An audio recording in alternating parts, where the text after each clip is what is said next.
Que Gustavo se conecte. Les voy a presentar a quien va a ser mi invitado de hoy. Está directamente desde Medellín, en Colombia. Es Gustavo Adolfo Restrepo Lalinde, quien es amigo, es un arquitecto urbanista que tiene estudios, ¿no?, de ingeniería de nuevos materiales en la Universidad Pontífica Bolivariana.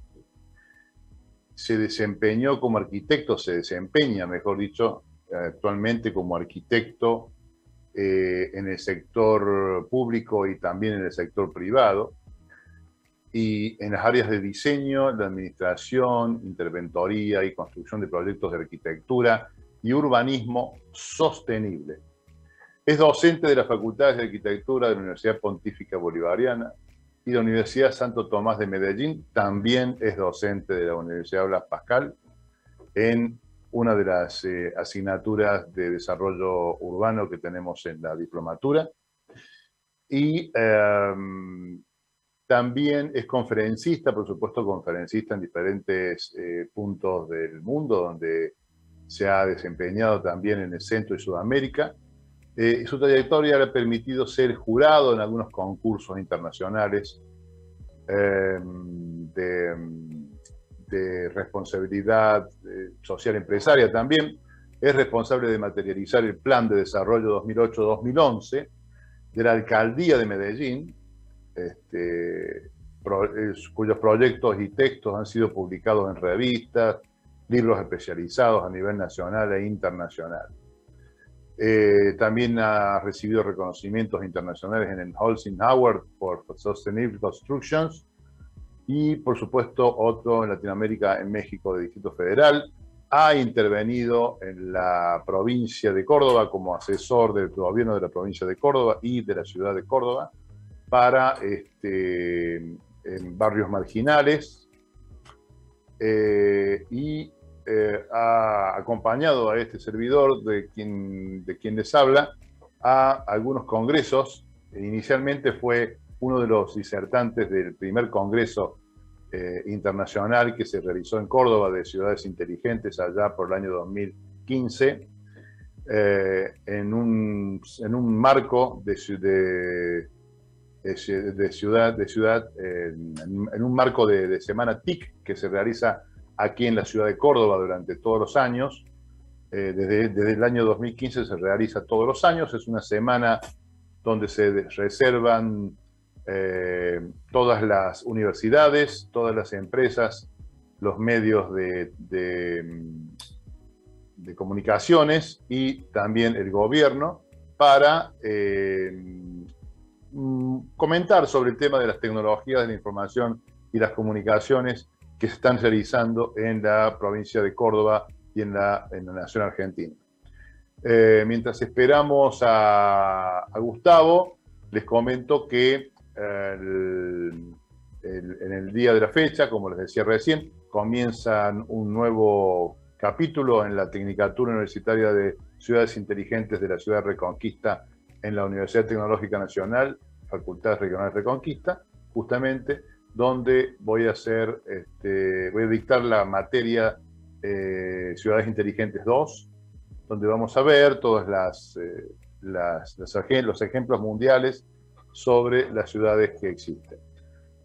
Así que, bueno, ¿qué más le podemos contar sobre Gustavo hasta que se pueda conectar? Está en este momento él en Medellín, en Colombia. Él ha sido, digamos, autor de varios trabajos muy importantes en el tema del desarrollo, como les comentaba recién, el plan de desarrollo de la Alcaldía de Medellín. Medellín es una ciudad que tiene un río que atraviesa un valle y que durante todas digamos, la ribera del río, hay montañas. Entonces, la ciudad fue creciendo en forma, digamos, desde el río para la montaña, y se fueron asentando muchas edificaciones precarias en su momento, y el desarrollo que tuvo el desarrollo que tuvo justamente en esos años, 2008-2011, fue realizado por Gustavo en la materia. Y ahí ya me parece que lo estamos teniendo a Gustavo en línea. No sé si Gustavo me estás escuchando. Eduardo, buenas tardes. ¿Cómo ¿Cómo estás? estás? ¿Cómo está tu Muy, gente? muy bien, muy amable. Estamos en vivo desde la Radio Trend Topic, aquí en Argentina, y ya te he presentado bastante. Creo que mientras te esperábamos, le he comentado de toda tu historia arquitectónica, mejor dicho, profesional. Gracias, gracias, Eduardo, muy amable.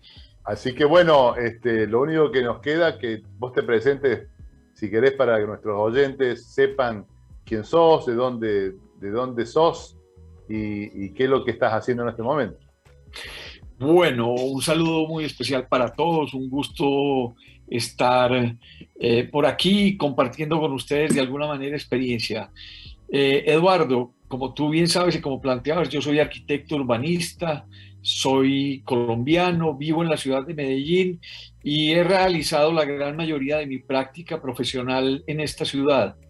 En los últimos años he tenido oportunidad de compartir con distintas otras administraciones municipales de otras regiones, como tú bien sabes, algunas de ellas experiencias realizadas en la Argentina, algunas otras realizadas en Centroamérica, especialmente en algunos países que están apoyados por el CAF, por el Banco Mundial o por el BID, con quien he podido compartir nuestra experiencia con distintas administraciones.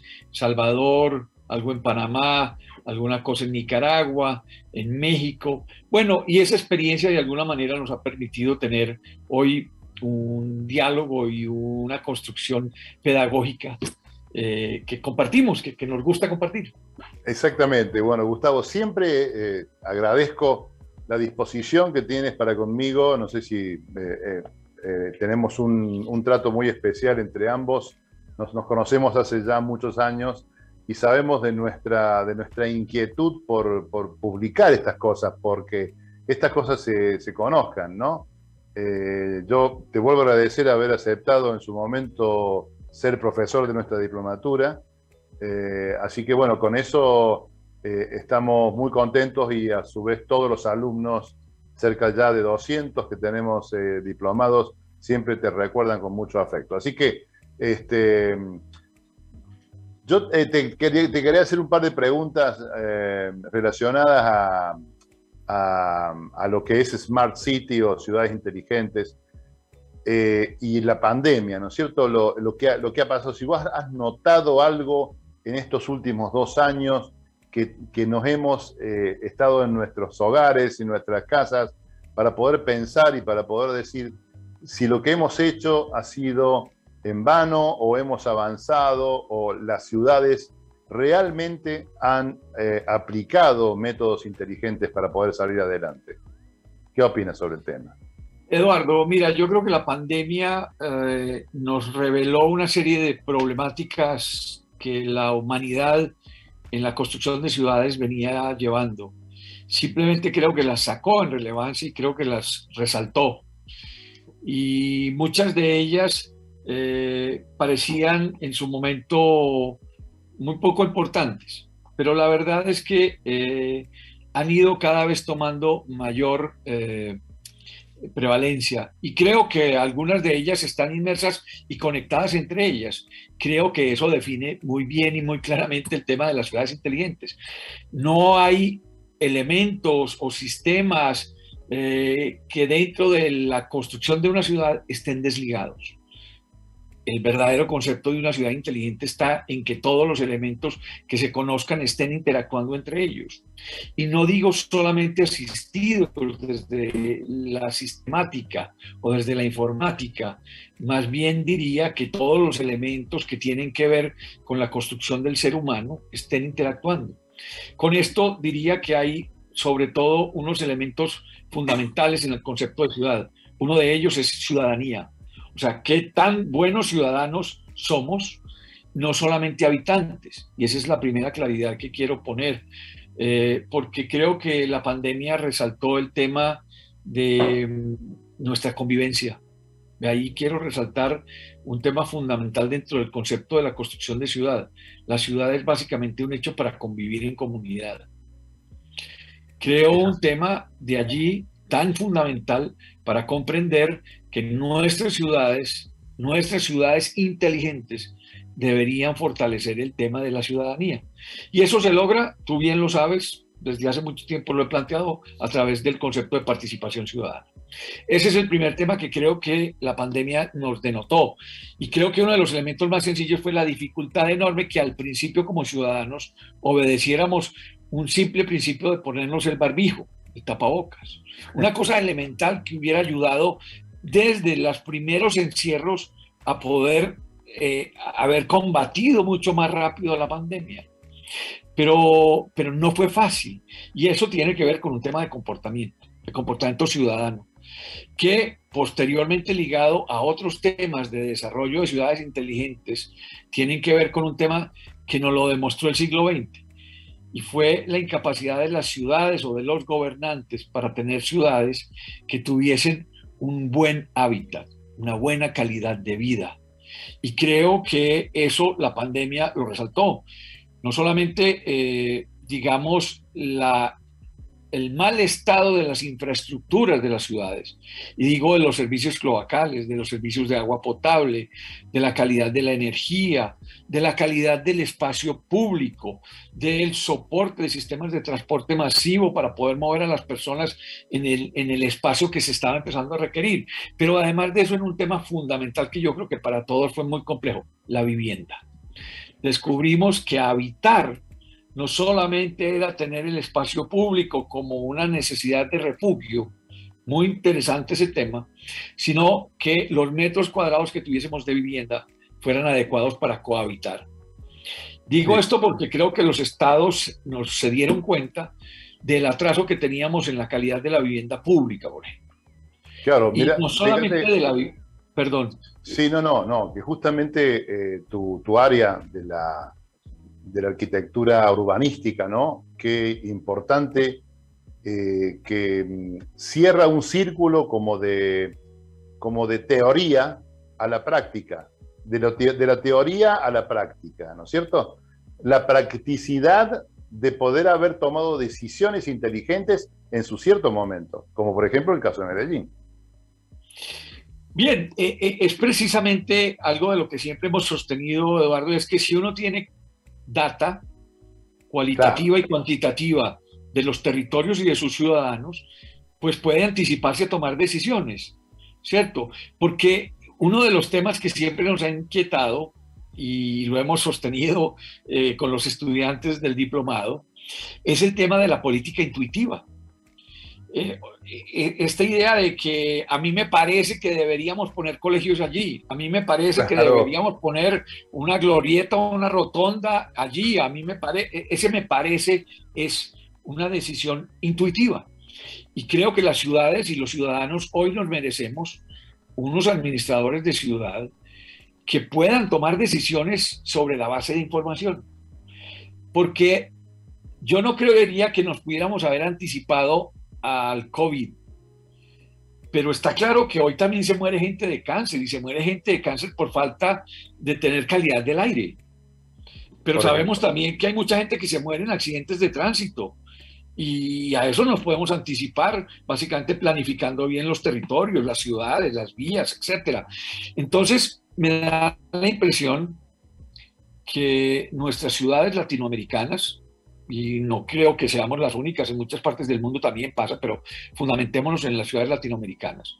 Hay varias cosas que nos han demostrado que hay tres grandes calentamientos. Tú sabes, ese tema es el calentamiento social, el calentamiento climático y el calentamiento económico. Y ahora sí que estamos bien claros en lo que está pasando. Y entonces me hago la pregunta. Tuvimos que esperar las más grandes crisis para darnos cuenta qué tan atrasados estábamos en planificación urbana. Creo que Medellín hace 20 años ya atrás empezó a entender ese concepto de anticiparnos a los problemas diagnosticándolos. Pero sobre todo era un diagnóstico que nos daba muy duro reconocerlo, y era que estábamos muy atrasados en muchas cosas, en unos componentes urbanos que además se venían poniendo en discusión desde los años 70, con esa idea de que la ciudad era más importante que la vivienda, por ejemplo. Claro. Y eso nos hacía reflexionar después en los foros de hábitat qué teníamos que hacer. Y voy a plantearlo desde esta perspectiva. Un Smart City, visto desde la perspectiva de hace 20, 25 años, era básicamente tomar decisiones sobre la información que hubiese, pero ni siquiera era llevarla a que unos sistemas la tomaran a través de cámaras y la reprodujeran a través de data y la volvieran Big Data para poder tomar decisiones. En ese momento trabajábamos muy desde la idea de en ArcGIS ir montando información, y ese ArcGIS básicamente poder a través de mapas de semáforos formalizar decisiones, mezclando información. Y hace 20 años se planificó una ciudad hasta el 2030 en la ciudad de Medellín, cuando todavía los ODS no existían. Ojo, no estaban en el mapa. Es un tema bien interesante, porque solamente hasta el 2015 aparecen, digamos, la decisión de poner en foco los ODS. Pero fíjate vos una cosa, ¿no, Gustavo? El clic que se hizo hace 20 años en Medellín fue la decisión política de un alcalde, o de uno, ¿no? O más alcaldes, no sé si es uno, fue un alcalde en particular quien tomó la decisión de empezar a convertir todo esto. Eduardo, sí, pero también es muy importante entender que nada es una formulación espontánea. Yo creo que la crisis de la ciudad de Medellín y su sociedad, obviamente se volvió una oportunidad. Claro. Y digo entonces que administraciones anteriores a Sergio Fajardo, posteriormente Alonso Salazar, posteriormente el doctor Gaviria, posteriormente Federico Gutiérrez, y así sucesivamente han tomado las decisiones necesarias para enfrentar los momentos necesarios. Pero está claro que Medellín venía con una serie de problemáticas, especialmente el narcotráfico, pero el narcotráfico también era un producto de la situación del país, y las migraciones rurales hacia las ciudades generaron una mayor demanda de servicios, pero además la crisis del café en su momento, la crisis de la industria algodonera en Medellín, muchas cosas se juntaron para que... eso es muy importante, muchas cosas se juntaron para hacer, tomar decisiones ya definitivas, ¿no? Así es. Como, salvando las distancias, la bomba atómica que cayó en Japón también hace que surja Japón de las cenizas y pueda tener esa buenaventura que tiene hoy, por supuesto. Y bueno, eso no es una decisión ajena a muchos de los momentos posguerra, digamos así. Exactamente. Post-guerra. Bueno, de hecho hubo una guerra en Colombia, ¿sí? Literal, es más, yo creo que todavía estamos en una época de posguerra. Yo no creo que hayamos resuelto todo. Creo que hemos encontrado metodologías, y ahí es donde creo que el Smart City es una metodología. Es una metodología. Que se puede estudiar y que se puede aplicar y que se puede evaluar. Porque lo interesante de la aplicación de un Smart City es que la evaluación te permite enrutar nuevas decisiones. Y la virtud de los sistemas está en que puedes recopilar información de muchos años hacia atrás y hacer proyecciones hacia adelante, pero en tiempo real, que es lo más interesante. Y entonces en ese momento tomar algo de lo que yo llamo la clave de las 3E, cuáles son las decisiones efectivas, eficientes y eficaces. Y eso habla de cuánto tiempo necesito para cambiar una situación, cuánta población beneficio en esa decisión y cuánto recurso económico invierto en esa decisión. Claro. Y eso es un Smart City. Eso que te ayude un computador o que un administrador de ciudad esté actualizado para tomar esas 3 decisiones, lo vuelve inteligente. Y no estamos hablando de la persona que más libros se haya leído, no. Decisiones inteligentes son aquellas que te permiten tomar una decisión sobre la base de data, cualitativa y cuantitativa. Tal cual. Fíjate vos qué importante que es el tema del GIS, que nombraste recién, ¿no? El GIS. Y cuando digo GIS, era una información, digamos, un recurso que en su momento se utilizaba básicamente para... Le aclaremos a la audiencia que GIS es un sistema de información geográfica, ¿no es cierto? Geográfica georreferenciada. Georreferenciada, exactamente. Georreferenciada, porque eso daba las primeras líneas de avance cuando los AutoCAD podían empezar a entregarle a las administraciones públicas un edificio localizado en un sistema ArcGIS, o sea, un sistema de georreferenciación automatizado, por decirlo así. Y las administraciones empezaron entonces a aprovechar eso como una herramienta de catastro también. Así que la ciudad se iba actualizando, pero ni siquiera era una lectura de poderle sumar otra data. Recuerdo entonces que en 2008 en Medellín, el sistema de planeación nos pedía, cuando nosotros empezábamos a construir el PUI, Proyectos Urbanos Integrales, que esa data de los recorridos, de cuánta gente habíamos encontrado, que dónde habían problemas de iluminación, que dónde habían basuras, que dónde habían reportes de baches en la calle, que dónde estaban los sistemas de transporte, toda esa información la empezamos a meter en ArcGIS. Y era una herramienta que no era, entre comillas, vista para eso, pero eso ayudó inmediatamente a que empresas públicas de Medellín tomara la data nuestra de recorrido de la calle para empezar a poner eso en su registro de automatización de hacer servicio público. Y eso revolucionó la toma de decisiones no solamente de la empresa de desarrollo urbano EDU de Medellín para hacer los proyectos urbanos, sino que le permitió a todas las secretarías de la Municipalidad de Medellín saber cuáles eran las problemáticas reales de lo que estaba pasando en territorio, pero además soportadas en algo fundamental, que no era solamente lo cuantitativo, sino era lo cualitativo, era lo que la gente sentía y reflexionaba, porque además de decir, hay un problema de iluminación, decía, el problema se resuelve si fortalecemos los grupos comunitarios. Y entonces los muchachos no dejan de dañar las lámparas y más bien aportan en estas otras cosas. Entonces eso daba no solamente la problemática, sino parte de la solución. Y eso es una ciudad inteligente, Eduardo. Sí, así es. Tú sabes un poco de lo que discuto siempre. Sí, por supuesto que sí. Fíjate que es como, para que la gente se esté, yo creo que hay mucha gente que se está enterando de que la ciudad es tan compleja como un cuerpo humano, digamos, es muy, muy compleja, hay que tener en cuenta casi todas las situaciones. Fíjate que vos decís hace 20 años, ¿no? 20 años no existía Google Maps, no existía Google Earth, o sea, no, teníamos que relevar y marcar y poner quizás un avión o un avioncito que sacara fotos y después ese avioncito revelaba las fotos en papel.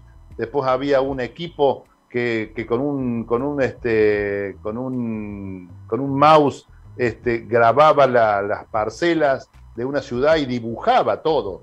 Se dibujaba todo. Hace 20, 25 años eso no existía. Y fíjate que todavía está Medellín sin poder decir que ya se terminó todo esto, sino que se continúa a largo plazo un plan de ciudad inteligente mucho más complejo y mucho más completo. Eduardo, dos comentarios a eso que estás diciendo. Lo primero, un comentario de historia. Yo recuerdo cuando salíamos a hacer los primeros recorridos, 2004, 2005, 2006, sí, que salíamos con papel en mano, sí, unos planos en fotocopia y llevábamos, éramos distintas personas, profesionales de distintas áreas, pero cada uno llevaba un plano y los mismos colores. Entonces con el amarillo teníamos indicado para poner puntos donde había basura, el rojo donde habían problemas de violencia, de robos y así sucesivamente. Y al final del recorrido en la mañana, siempre en la tarde nos encontrábamos en la oficina y eso lo teníamos que mapear, pero lo mapeábamos, claro, de la manera, digamos, más elemental. Hoy en día esto lo haces desde un smartphone en la calle, de una. Claro. Sin ningún, claro. Así lo hicimos en Córdoba, con el proceso que tú conoces de Córdoba se encuentra. Sí. Lo hacíamos con la gente, inclusive reportando por su teléfono donde habían lámparas dañadas. Eran aplicaciones elementales que inclusive hicimos con la policía barrial. Pero eso como historia. Pero segundo, si uno sale hoy a territorio en Medellín y sé que todavía en Córdoba se encuentra, todavía se está haciendo. Todavía recurrimos a esa herramienta, a esta herramienta de poder entender Perdón, la no, no idea pasa de nada, no pasa poder. nada. Continúa, Dale, continúa. dale, tranquilo.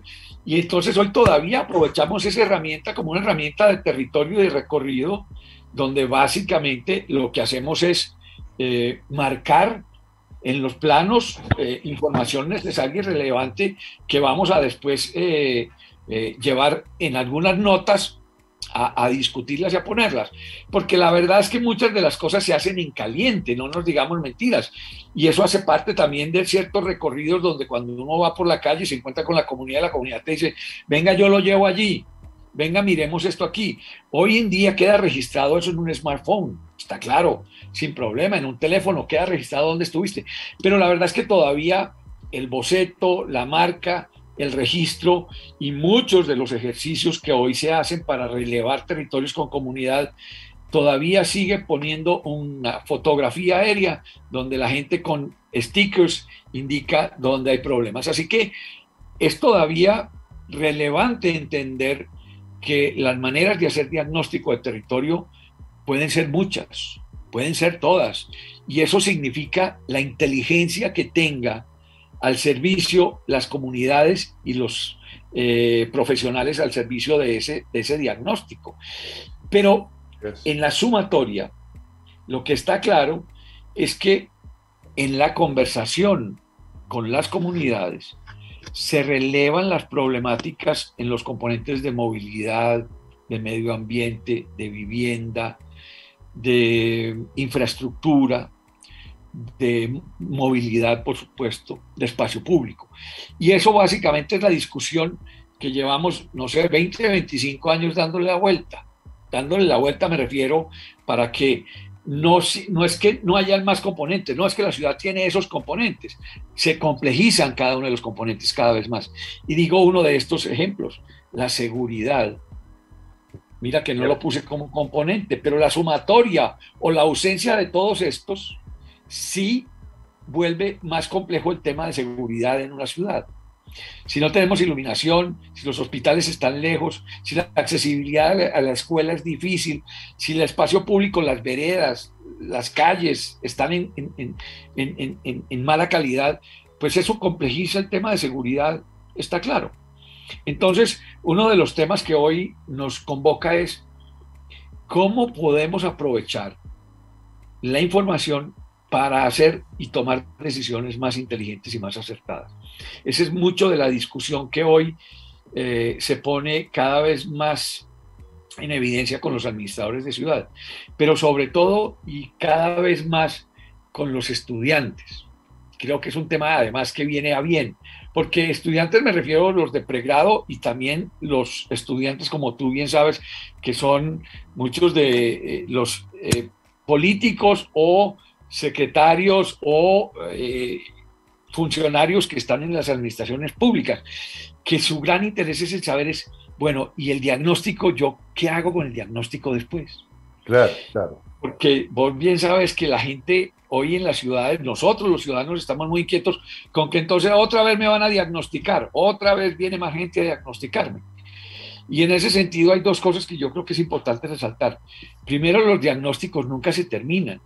Nadie esperaba que llegara una pandemia y la pandemia cambió los diagnósticos y así, lo que llevábamos 20 años haciendo en 2 años han cambiado radicalmente. Tal cual. Y entonces, tal cual. la verdad es que hay que tener actualizado el diagnóstico. Pero segundo, luego de la fase de diagnóstico, la gente no puede esperar a que cambiemos las cosas. Es más, durante la fase de diagnóstico, la gente no puede esperar a que el transporte público llegue o a que la lámpara se mejore. Y ahí es donde yo creo que los administradores tienen que tener voluntad política para hacer mitigaciones pronto en los territorios. Y para eso creo que hay que tomar acciones, acciones concretas, acciones rápidas y acciones necesarias. Por eso, cada vez más, los administradores de ciudad y sus colaboradores deben estar capacitados para eso. Y eso creo que bien lo hemos discutido no solamente en el diplomado, sino que creo que debe ser materia fundamental hoy en las facultades de urbanismo. Y las facultades de urbanismo son todas. porque el que Sí, estudia sí. comunicación tiene que saber del factor urbano, el que estudia derecho tiene que conocer del tema urbano, y como por supuesto estamos los arquitectos y los urbanistas. Pero para nadie es un secreto que la ciudad es una responsabilidad de todos sus habitantes, que confiamos nos convirtamos en ciudadanos en el proceso de la participación. Fíjate vos qué interesante, estamos escuchando a nuestro invitado especial de hoy, Gustavo Restrepo, un urbanista colombiano, amigo de este servidor y con mucha experiencia en la ciudad de Medellín, en la propuesta que se realizó hace más de 20 años en la ciudad de Medellín y por supuesto en otros lugares de Latinoamérica. Gustavo, vos sabés que hay si vos ponés, por ejemplo, las 10 principales ciudades del mundo que son consideradas más inteligentes, las 10 ciudades inteligentes más inteligentes del mundo, mejor dicho, no encontramos ninguna americana. Todas las principales ciudades siempre son o europeas o asiáticas, ¿no? En cuanto a inteligencia, porque es como que ellos lograron desarrollar, porque tuvieron un problema quizás primario mucho más grave que lo que tuvimos en Latinoamérica. ¿Vos qué opinás sobre el tema? ¿Por qué Europa tiene más ciudades inteligentes que América? A ver si te pensás en algo en eso. Mira, recuerdo cuando llegó la primera vez que yo escuché la palabra Smart Cities en Colombia, en Sí, Medellín, en la Facultad de Arquitectura de la Universidad Pontificia Bolivariana. Era el año de 1992, 93. mira vos. Ya había desde España una idea de las Smart Cities, el concepto Smart Cities, y estaban reclutando ciudades con el concepto de Smart Cities, pero reclutando el concepto de ciudades de Smart Cities que eran, empecemos a entender qué es un Smart Cities, porque todavía no Claro. había, digamos, la tecnología para ponerla en discusión, pero sí había, por ejemplo, conceptos.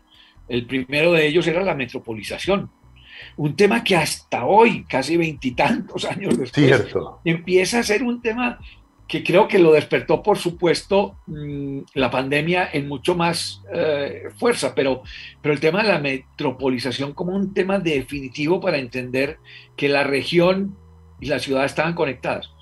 Pero no me quiero desviar entonces de esto. ¿Qué ocurre? Está claro que las megacities, están mayormente concentradas en países de Europa o en países de Asia. En Latinoamérica teníamos o tenemos en este momento megacities como Ciudad de México, Buenos Aires y Sao Paulo y Río Por Janeiro, ejemplo. Y nada más. por ejemplo, pero megacities por contraste de habitantes según el territorio, Claro. distinto a ciudades megacity que mezclaban en ese entonces y en Europa sistemas de transporte entre regiones. No nos digamos mentiras, Latinoamérica desapareció el tren o el sistema de transporte masivo tren entre las ciudades desde los años 80. Yo recuerdo que en Colombia desbancaron los sistemas de tren más o menos en el 86. Los ferrocarriles nacionales los desmontaron por políticas nacionales, muchas de ellas Tal como pasó en Argentina. Tal como pasó en Argentina. impulsadas por un proyecto, se me acaba de volar la palabra, eh, pero impulsado desde una política económica de los Estados Unidos Sí, señor. Así es. para fortalecer el transporte, la venta de transporte de camiones. De camiones y de pasajeros, de ómnibus, de buses. Exactamente, exactamente. La ley Marshall.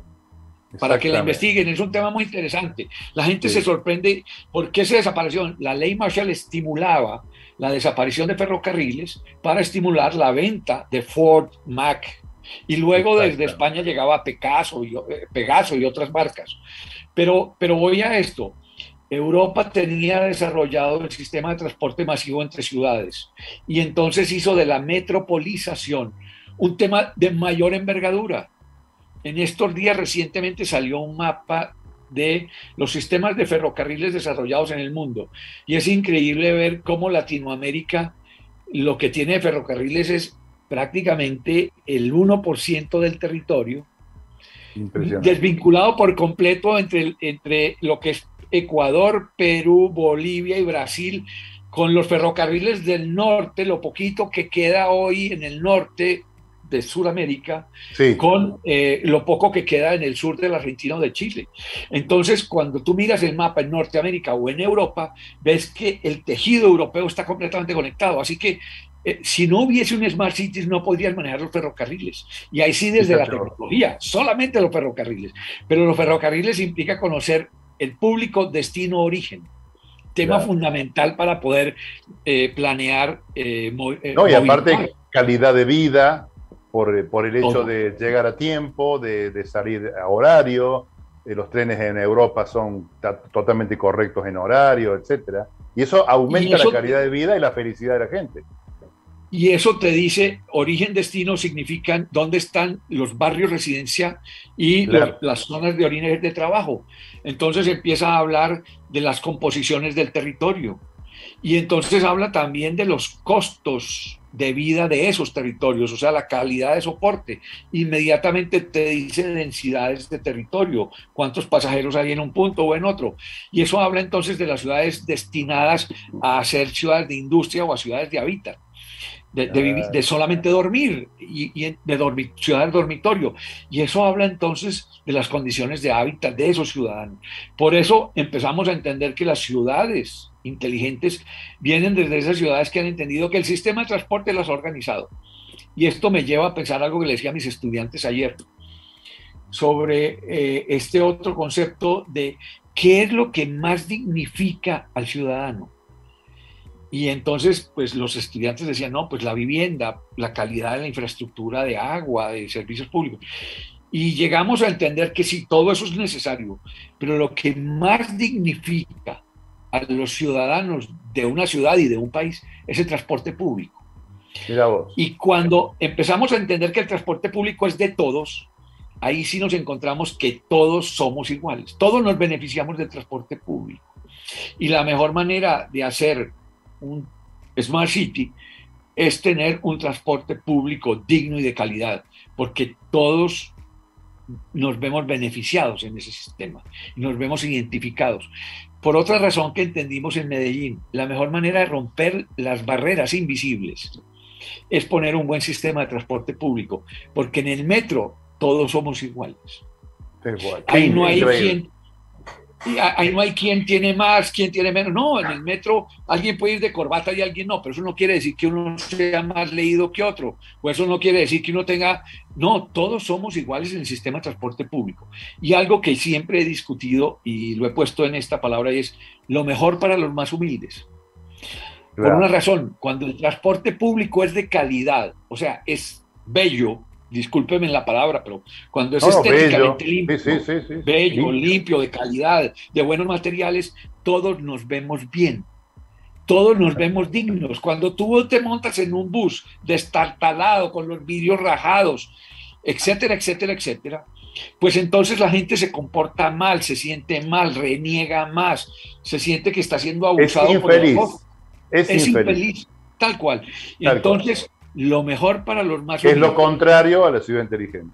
Exactamente. Y entonces, si tú llevas esa política de entender que un buen transporte público dignifica a la gente, pues ahora piensa en una vereda de calidad, que es la que te Sí, lleva de tu casa a tomar el transporte público. Y tal si esa cual. vereda es limpia, iluminada, con árboles, sin obstáculos, pues entonces empiezas a dignificar desde tu casa hasta el transporte público y pasas por el parque y el parque está limpio y está podado y hay basura, hay cestos de basura donde poner. Bueno, pequeños detalles que hacen la vida feliz.